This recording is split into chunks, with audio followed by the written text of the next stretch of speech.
Wacky Wednesday, hump day! We're back at it. It's been a hot minute. I got asked the other day at work from my manager, Jen Bayer, who's one of my favorites. I love you. And I got to give a shout out to a couple other people. Aaliyah and Brianna Smith's back. It just made my day so much better. I just want to give a shout out to all of them.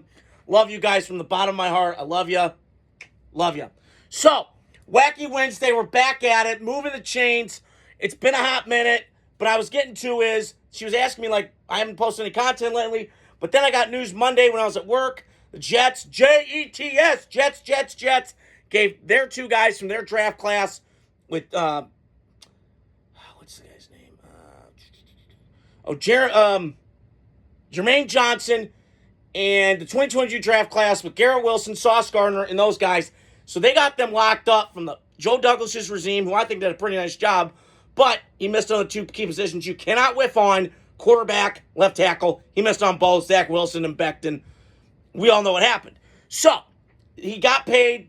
Garrett Wilson got paid, and then Sauce Gardner. So I wanted to dive into that today, just of what I thought was going on with the Jets and what this means for both players. And then the Jets moving forward. And then I also wanted to touch on the Chicago Bears, which, again, I love my Chicago family. But what the fuck are you doing? You're giving Ryan Poles a contract. He hasn't done anything. I'll touch on that because I got a hot take for that one. So let's start off with the Jets. So the first contract I got noted of the other day at work was Garrett Wilson. So I wrote down my notes here.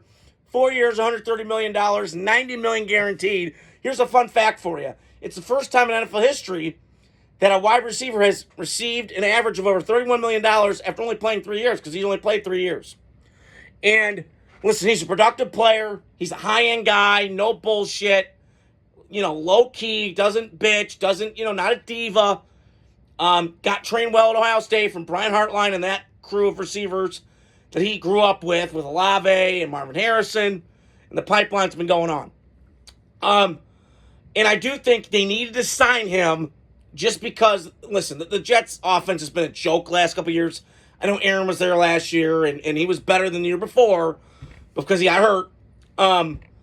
But it just helps when you got a guy like this. And I would think you got to lock down a guy like this that can help your offense out. I always thought it ran through Breece Hall, but he's been hurt. 2022, he was great. I'll never forget that Green Bay game the game up in Green Bay when they upset the Jets. That was Aaron Rodgers last year in Green Bay, where it was just a shit show. But he's been hurt. He's been in and out of the lineup. He's a great running back, one of the best ones in football. But it's hard to stay healthy with him.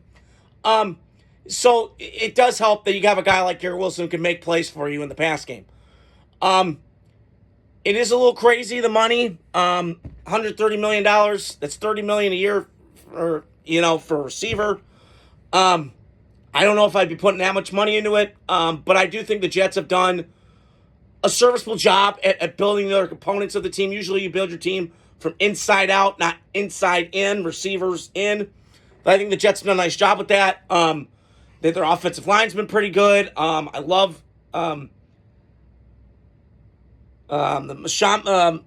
what's the kid's name? Fashanu from Penn State. I'm trying to remember his name. He's a good player. I like Vera Tucker from USC. I'm not a big USC fan, but I like him as a talent. He's been hurt a little bit, but he's pretty good. Jets have a good front going here. They got to go to the line, run the ball. Aaron Glenn's your new coach. So, and I'll get to that with Sauce Gardner in a second, but I do think that this, to me, with Garrett Wilson makes sense. He's been, the quarterback position has been awful in New York, and he's kind of been the one lone bright spot. So I appreciate the Jets doing that. I think they're going to give him the contract in terms of that because, they get it out of the way, and then, when you get your new quarterback in there, because I don't think Justin Fields is going to last. Listen, I like Justin Fields, the guy. I loved him out of Ohio State.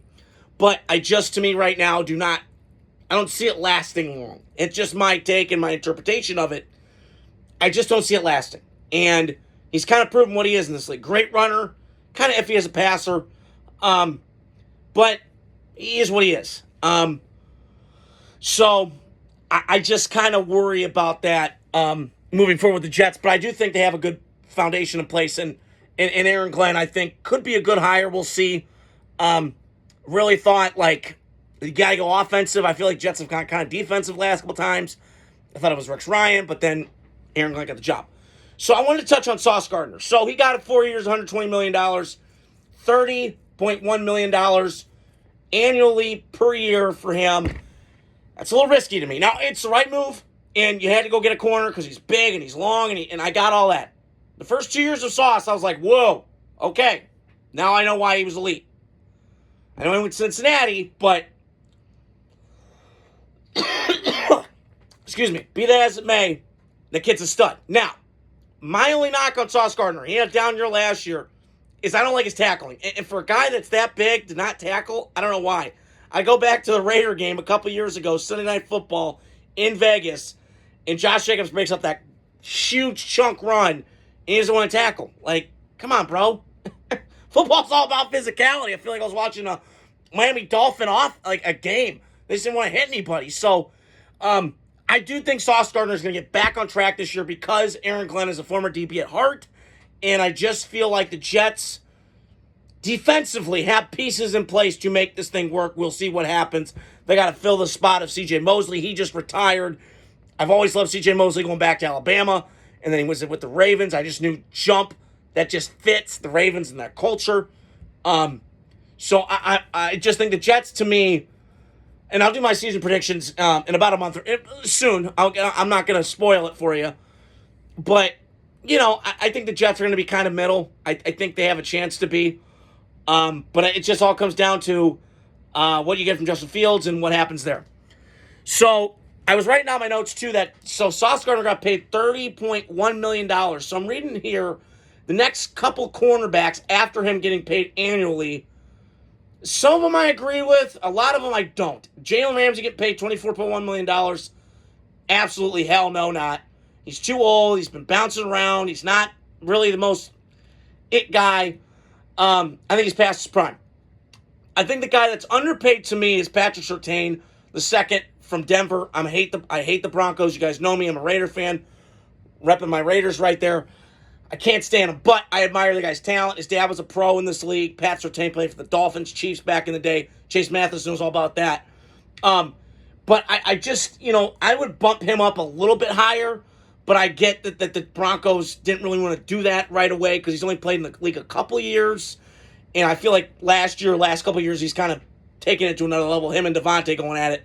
Those matchups were really good. The guy that I think I would bump down, probably in that Jalen Ramsey class, to me is J.C. Horn. I love J.C. Horn as a player. I loved him. His dad was a stud in the league, Joe Horn, the Saints guy. He always had that famous, scored the touchdown, and he went underneath the goalpost, had the cell phone. You guys don't know that, go YouTube it. It's pretty funny. It was a cool celebration back in the mid-2000s with the Saints when they were kind of eh. So his dad was a great player. I think J.C. Horn's a really good player. I loved him coming out of South Carolina. I thought he was big, long, lengthy, had 6 picks, was like a stud. But he's just been hit by the injury bug. And,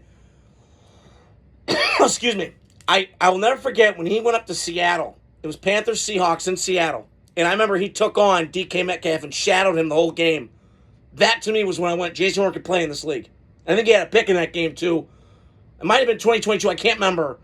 But that was when I went, okay, J.C. Horn could play in this league.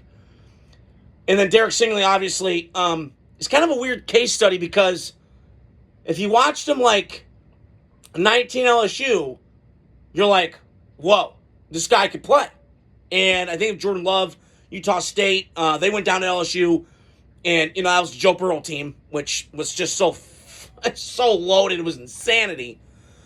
But he picked off Jordan Love in that game, so I've kind of had an eye on Derek Stingley for a long time. I trust a couple scouts that I know, Daniel Jeremiah, Bucky Brooks, and those guys. They know what they're talking about. And, that 19 year, I was like, well, come out, And then 2020 kind of stayed, didn't work out as well. And then he still got picked high. And he's making $30 million a year. He had a great year last year. I mean, the last couple of years, he's just been a ball hawk. Very good instincts. Tracks the ball well. I think his dad might have played in the league. So very good family genes and that sort of thing. So my takeaway on the Jets is, look, I mean, you got to bank on the quarterback. I think we'll see how the Justin Fields experiment works. But now you got your receiver locked up. And you got your O-line in place. You got to fit some piecing parts. but I feel like your O-line's in place, and I really feel like there's some momentum going on in New York. Finally, maybe, fingers crossed. So, I got to touch on this because I did want to throw one more thing in. I want to talk about this top 10 list of quarterbacks that I saw on here. So, I was reading it the other day, and, it was scouts and executives and coaches that have coached them or whatever. Personnel people. Almost all of them I agreed with. Okay, so they had Mahomes, they had Burrow, they had Allen, Herbert, you could put them wherever. Okay? But there's somebody I saw on there that everybody's bitching about, and that's Jalen Hurts. Listen, man, he won a Super Bowl. He did. And you know what? He's a good player. But there were times last year where, they didn't throw the ball as much. And that's okay. They still won, and he was a big part of their success. You take out the tush push, what is he? That's what I got to ask myself. Because I don't know what Jalen Hurts is. I mean, he throws a pretty deep ball. He's gotten a lot better gradually. But, we don't need to put him on that. We can if we want. But where he lands, it doesn't matter. To me, I mean, would I go with Jared Goff over him? Probably not. I mean, it's nitpicking. But the one guy that I loved that was on there was my man, Baker Money Maker Mayfield. That's my doppelganger. That's my guy. I love this kid. The gamer, the fight. He's got this passion. He reminds me of myself. Kind of looks like me with the doppelganger with the beard gang on point. Bang, bang. And then, I saw an executive say he's just got this fuck it like mentality. I love that. He's got some Brett Favre gene in him. He's running around. He's got that Brett Favre enthusiasm all morphed into one. And he is and I was confused with him because, he gets to Cleveland, and Cleveland's just, Jesus Christ. He's talking about shit show. And he got him in the playoffs. And then Baker, early on was, a little immature. It's okay. Studies show that women mature more than men. I'm just being honest. And I was worried because they had Tom there, and then he left, retired, and we didn't know what the situation was going to be down in there at quarterback, and he's just flourished. It has not skipped a beat. He's trigger man behind it. I think he fits that culture down there. Kind of underlooked. Chip on my shoulder. Fuck it. I'm going to do this. And I'm just happy for Baker. And he deserves to be in the top 10. Last 2 years, I think he's thrown 80 touchdowns. I mean, it's just crazy. And, it's not like Tampa Bay's got, they got good receivers. I love Mike Evans. I've been a fan since, A&M. He was one of the few guys that I went, yep, that's going to work on Sundays. Sammy was right. But I do think that that list is fair to me. And I'm excited to see what Tampa Bay does. And I just laugh at these people that think Atlanta's going to do something I love Michael Penix. I like him a lot. But I don't trust their organization as far as I can throw him. So last but not least, I want to touch on the Chicago Bears because big news broken out. I'm bringing the ESPN sound on. Ryan Poles got extended. My first reaction was priceless. So typical Chicago Bears. Dumb shit. I don't get it. And then I was watching Chicago radio. They think the same thing. And I'm writing this down and I'm screenshotting, trying to think of stuff to talk about. Do we not forget, he's 15-36. Time out. 15 games since he took over. And listen, we can applaud him, and I can go, yeah, you got Caleb, man. Got that trade. Woo! Yeah, I got all that. I got it. But I got some red flags with him. Now, he's had some hits, Darnell Wright and, stuff like that. But he drafted that Venus Williams kid from Tennessee, which still don't get. Bear fans know this. I just kind of, still kind of cringe that we knew he was going to take Caleb number one because that was a given the whole time. The whole time. Not disputing that, okay? But they were going to take him the whole time. But you didn't even bring any other guys in to interview? I think every team has done that. In my life, every team, when you're drafting that high, you bring in every quarterback of that class and you interview them, see how they mesh, how they gel with each other. And Ryan Poles thought he was better than that? That just bothered me. So, and listen, I'm pulling for the Bears this year. I hope they do well. I hope they don't, because I'm a Packer fan. And Mike Hessling, I'm talking to you, brother. We hope the Lions do well, too. But the Bears got an uphill battle, okay? And is Ben Johnson elite? I mean, God, man, he's called plays. We got it, but I've seen this movie. Like, come on. So I got to see what happens in Chicago. I think it could go well, but it comes down to that quarterback. And one of the knocks I've heard already is he's moody, and, everybody's making a big deal about him being gay. I don't give a rip about all that. What I care about Caleb is, I said this prior, this is his time now. Like, I'm going to be harder on you. And I was hard on him when he came out because I don't like the moodiness. I don't like the tough, all that stuff he has. But it's the moodiness, it's the nail painting, and again, I go back to that. I don't mind if you paint nails, but I'm not cheering for you when you went, fuck Notre Dame on him, you idiot. Stupid. So, we'll see in Chicago, but I hated that. I didn't love that extension. I didn't get it. I think the Bears are really turning in the Pittsburgh Steelers to me of the NFC. I'm being dead serious. I mean, it just seems like they're putting all their money on, from all my life, defense, and it's just, come on. And again, like the Bears could build like the Jordan Bulls team. If you do not have great ownership, you're fucked. So as long as McCaskey's running it and Kevin Warren, who don't even get me started on him, he does not deserve to be talked about because he tried canceling Big Ten football. Huh, okay. Imagine doing that in the South. Okay, I got a couple cousins, Alex, Ariola, and Andrew, talking to you guys, that have been to SEC, that linked to Tennessee, and then Anna Beth, my cousin Alex's fiance, went to Georgia. Kevin Warren, if he pulled that shit and canceled SEC football for a year, he'd get lynched tomorrow. Be like Billy Bats of Goodfellas, okay? So, I just don't understand the Bears.